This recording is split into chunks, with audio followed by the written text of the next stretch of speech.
बोलो बाके बिहारी लाल की जय। राधे राधे पितरों।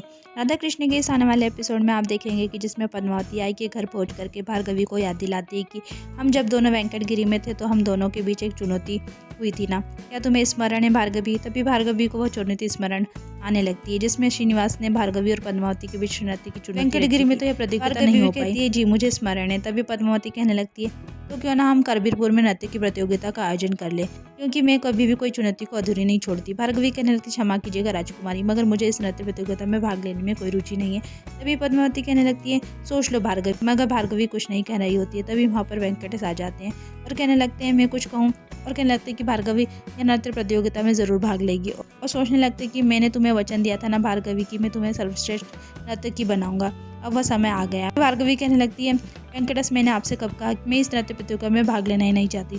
तभी पद्मावती वेंकटेश से कहने लगती क्यों तुम भार्गवी के पक्ष में बोल रहे हो, क्या तुम्हें नृत्य आता है। वेंकटेश कहने लगते नहीं, मैं तो एक साधारण सा व्यापारी हूँ।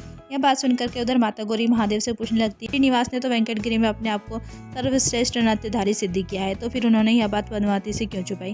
तभी महादेव कहने लगते कभी कभी सत्य छुपाना भी बहुत लाभकारी होता है गौरी, सही समय आने पर ही उसे उजागर करना उचित होता है, और वह सही समय जब आएगा ना श्रीनिवास उस सत्य को पद्मावती और भार्गवी से अवगत कराएंगे।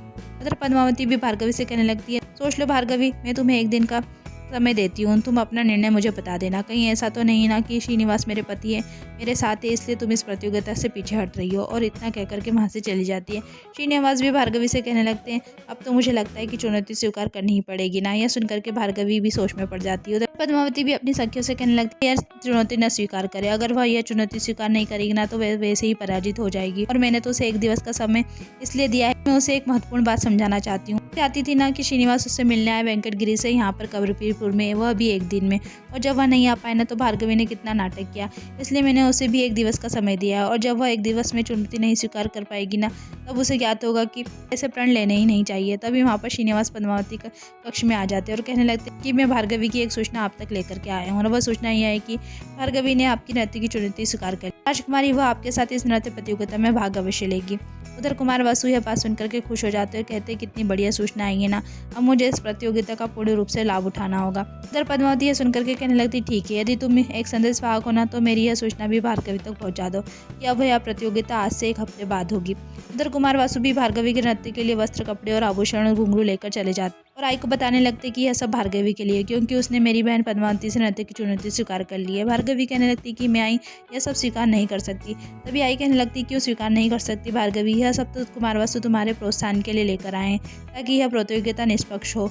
ये सुनकर के भार्गवी भी कहने लगती ठीक है आई। उधर पद्मावती अपनी सखियों से कहने लगती संगीतकारों को बुलाओ, मैं आज ही से ही अपना अभ्यास आरंभ करूंगी, और उस वेंकटेश पर भी दृष्टि रखो। सोचने लगती अब तो यह प्रतियोगिता होकर ही रहेगी, और भार्गवी को अपने इस निर्णय पर बहुत पछतावा होगा। एपिसोड यहीं खत्म होता है। आगे की अपडेट के लिए हमारे चैनल को लाइक और सब्सक्राइब करना ना भूलें। धन्यवाद।